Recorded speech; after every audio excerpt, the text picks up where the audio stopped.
Yes, ladies and gentlemen, let's talk Suicide Squad. So, the last video I did on Suicide Squad had to do with estimates of Suicide Squad's box office cumulative earnings.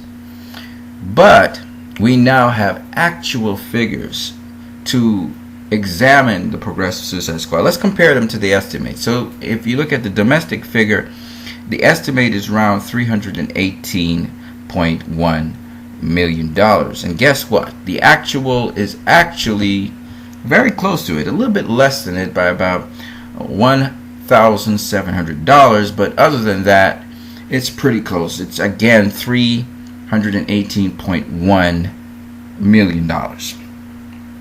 When we look at the foreign estimate here, we see that it's $413.6 million. And when you look at the actuals, it's $413.7 million. So it's roughly, its worldwide total is $100 million more than its estimated total that you see there. Now, what does this mean?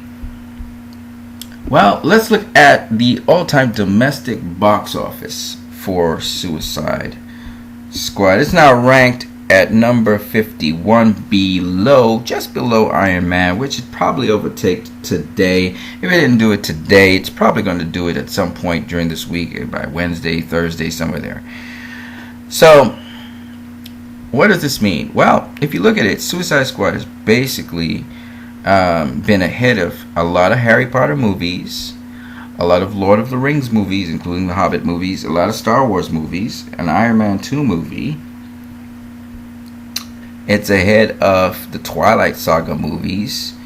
It's ahead of Man of Steel, The Hunger Games, Gravity, The Amazing Spider-Man movie, a Batman movie, Captain America, The Winter Soldier, which was a very good Marvel movie. In fact, I think that in terms of movies in the MCU, the only two movies, well, I prefer another one, but the only two movies that really stand out are Iron Man and Captain America, The Winter Soldier. I think those are the two best MCU movies that are out there, and Suicide Squad passed those. Okay, it's also ahead of Star Trek and a Batman movie. Now let's look at its worldwide box office. Its worldwide box office has it ranked right now at position number 79. So it's now above Gravity, and it's long since blown away Captain America, The Winter Soldier. So where it will end up lying, I don't really know, but we can see that the next target for it is to surpass Up, which is an animated film, Walt Disney animated film. So that would be very interesting if it could do that, or even get to Matrix Reloaded numbers. That would be very interesting. That's all I got to say about that. When it does, or if it does surpass such things, or even if it does reach some figures that are very interesting, I mean, we'll see. I don't know. But it'll be very interesting to be able to look at the numbers after it has surpassed a number of movies still yet ahead of it. Now, in terms of comic book adaptations, if we're looking at the year 2016, Suicide Squad is positioned somewhere behind Captain America Civil War, Deadpool, Batman v Superman is positioned behind those three films. Okay? It comes in as the fourth highest grossing comic book movie for this year. And this year we've had 1, 2, 3, 4, 5, 6, 7, 8 comic book movies for the year so far. It also puts Suicide Squad in a very unique position, that the MCU has just a handful of films that are ahead of Suicide Squad. Very much like, it's basically the same thing as like Batman v Superman. It's basically the same amount of MCU films. And why that's very interesting, I think it's one more though. Why that's very interesting is because this is a movie that is the third movie in the DCEU. Now people like to say, MCU had phase 1, 2, and 3. Well, guess what? The DCEU is in its phase 1, if you want to call it that. Okay? And in its phase 1, it is doing an outstanding job. Okay? So if you want to call it phase 1, 2, and 3, be my guest. But just know that in terms of origin films, the 3 origin films so far, Batman v Superman, Man of Steel, and Suicide Squad, have all done better than all of the original films in the MCU. It's just what it is. Now, when I look at the some people trying to put out negative spins on this and negative press on it, I noticed that these people just could not keep Marvel out of their mouths. And I thought that was very interesting. It's like they felt threatened that these Marvel films are not up to par with these DCEU films, and no matter how much they try to critically bash these films or they try to say negative things about these films, the response to these films has been so far overwhelming. Okay? They're still trying to sink Batman v Superman with some really idiotic things as well. You know, the Martha scene, which makes perfect sense, but yet this is something that they think for some reason. I still think people are retarded when they talk about the Martha scene. Oh, Martha scene was a problem. I'm like, no. There's nothing wrong with it. And then you have some people now talking about,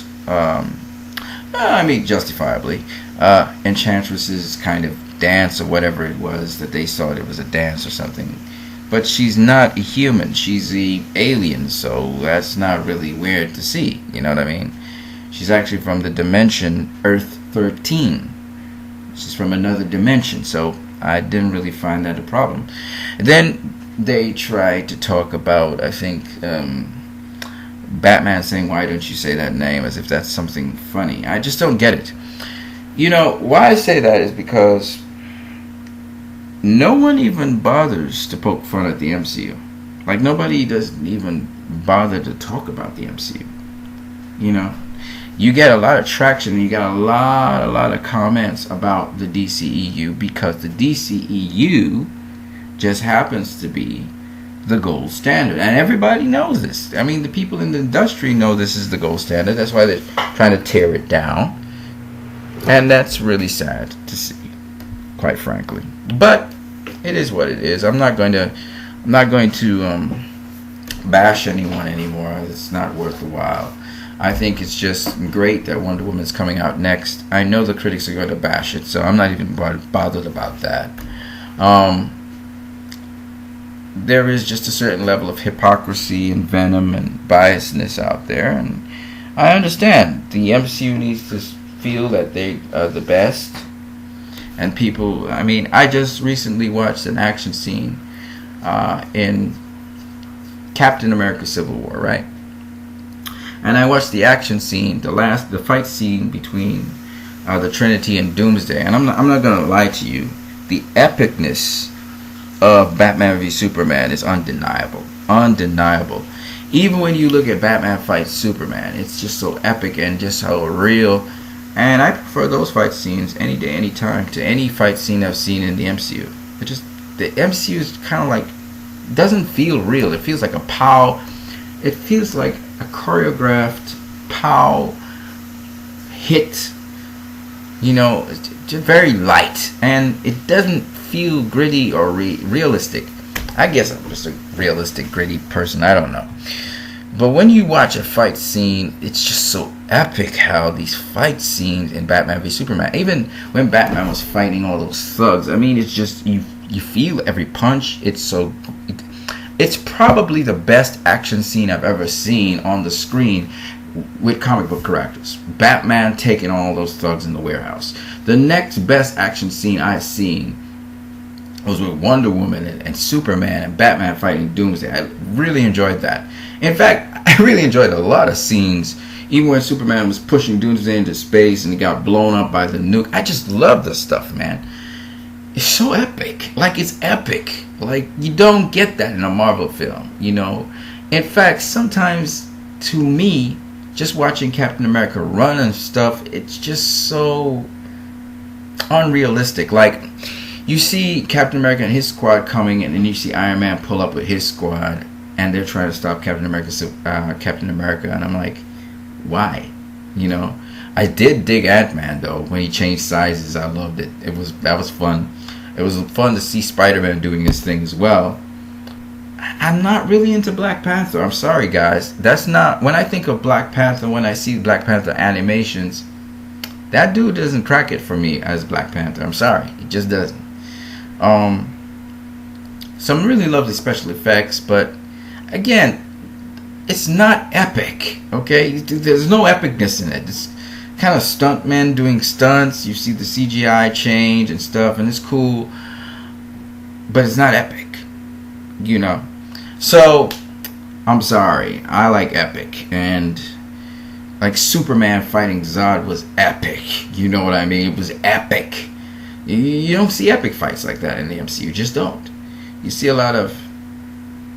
I don't want to go into it.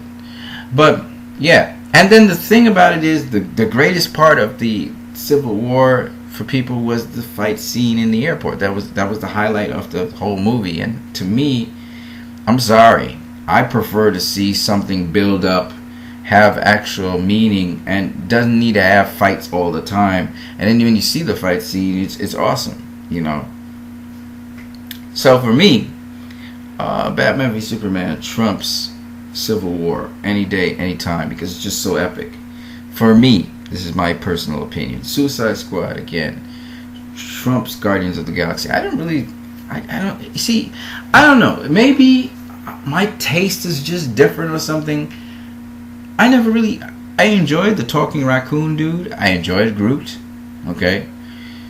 But to be honest with you, Guardians of the Galaxy never really appealed to me. Like, I watched the story, it was cool, but that's just not my thing. Like, I guess for a family film, Guardians of the Galaxy would be awesome. You know, like, again, Civil War as a family film, I guess, is awesome.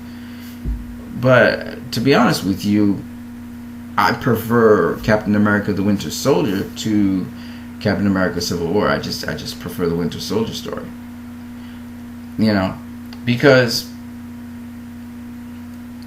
I just found it much more intriguing and much more interesting, and even the fight scenes in that was, I think, superior to the fight scenes I saw in Civil War. That's my opinion, eh? It's just my opinion. Now, this is an opinion one.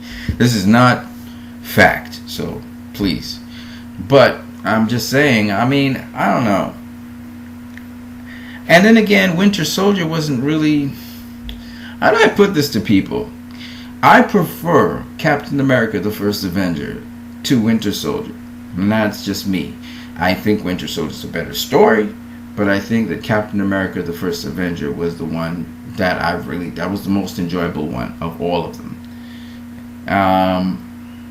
Iron Man's pretty good. It's not great, but it's pretty good. I like the story.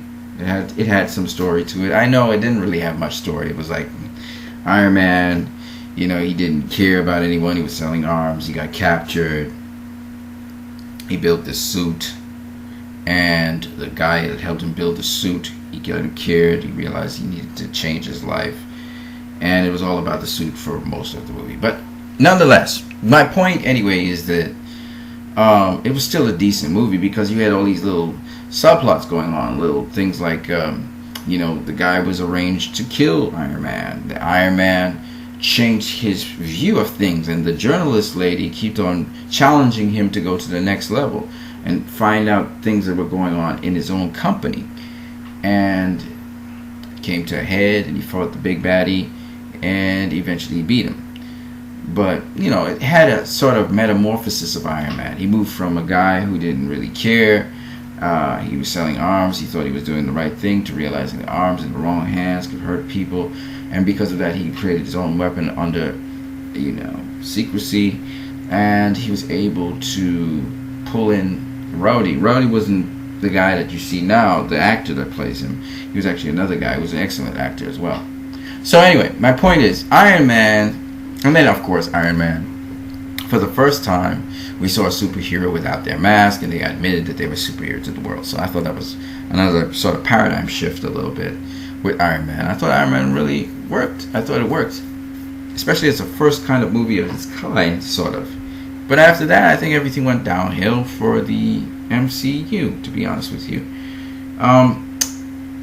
If you're talking about story, there's not much story in Civil War. Like, the story is just terrible. When you look at the story in Winter Soldier, there's actually more story there than...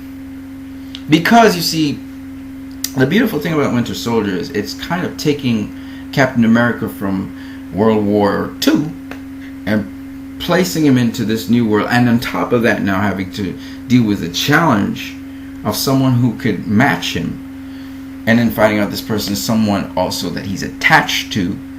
That made it so much more fun because it had plot to the story, you know what I mean? But anyway, whatever. So that's my view of things, and Suicide Squad's done very well. So I thought I would leave this video with you guys. You guys have a great one.